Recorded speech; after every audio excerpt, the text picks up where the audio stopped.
Hanamkonda బాలసముద్రంలోనే BRS party కార్యాలయంలో BRS ముఖ్య నాయకులు మీడియా సమావేశం నిర్వహించి ప్రభుత్వంపై విరుచుకుపడ్డారు. వరంగల్ నగరానికి వస్తున్న ముఖ్యమంత్రిపై తీవ్ర విమర్శలు చేశారు. కాంగ్రెస్ ప్రభుత్వంలో అమలు కాని 6 గ్యారంటీల గురించి నిలదీశారు.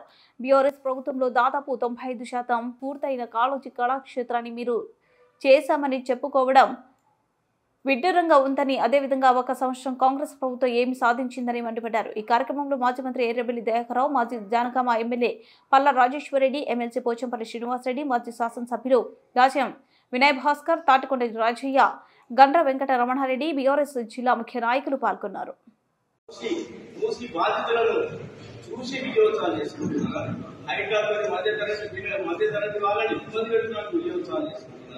ఉద్యోగులకు 5 డిఏలు ఇస్తా అని చెప్పి 1 డిఏతో ఇచ్చి ఏనాటిగా మోసం చేసినందుకు మీరు విజయోత్సవాలు చేసుకుంటున్నారా?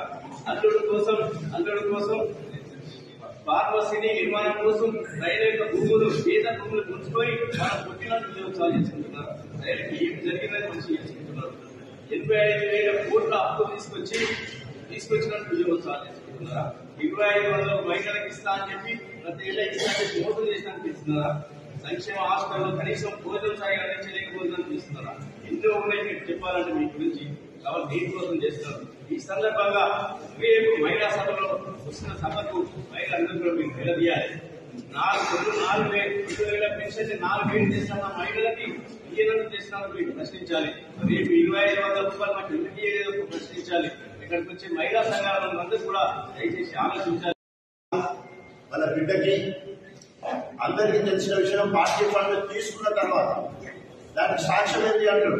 పార్టీ ఫండ్ తీసుకున్న తర్వాత కాంగ్రెస్ కు పోవడం జరిగింది.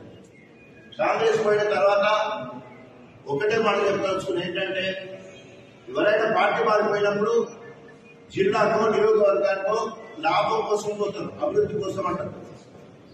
స్పెషల్ డెవలప్మెంట్ ఫండ్ ఏమైనా తీసుకొచ్చినావా? స్పెషల్ ప్యాకేజ్ ఏమైనా తీసుకొచ్చినావా? ఓన్లీ ప్యాకేజీ చెప్తే భారత కుటుంబం బాగుపడడానికి, రాజకీయ వారసుకాలు తీసుకురావడానికి మాత్రమే అది చేసింది. కాబట్టి ఇప్పటికైనా అభివృద్ధి వరంగల్ పార్టీ మారిన ఏకైక వ్యక్తి కడియం శ్రీ. ఆ కడియం శ్రీ వెంటనే బీఆర్ఎస్ పార్టీ నుంచి సంక్రమించిన ఎమ్మెల్యే పదవికి రాజీనామా చేయాలి. నీకు దమ్ము ధైర్యం ఉంటే, అభివృద్ధి కోసమే కనుక నువ్వు కాంగ్రెస్ లో పోయేది ఉంటే